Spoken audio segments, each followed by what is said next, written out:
في اطار الثقه اللي خصها تكون دائما، اللي خصها نحاولوا ما امكن نشيعها بين الشباب وبين المواطنات والمواطنين. خص دائما التعامل مع هذه المراحل بواحد الهدوء وبالقول الطيب وبالتوضيح. الناس اللي يطلبوا باش تكون توضيحات ويعرفوا من حقهم، لأن هذه دولة الحق والقانون.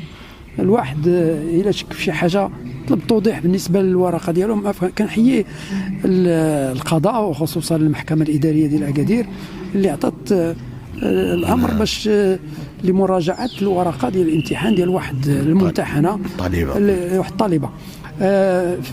ولكن من جهة أخرى السلطات العمومية وعلى رأس وزير العدل، كنت تمنيت أنا وزير العدل ما يكونش عنده هذا رد فعل اللي هو نفسه اعتذر عليه، ولكن هذا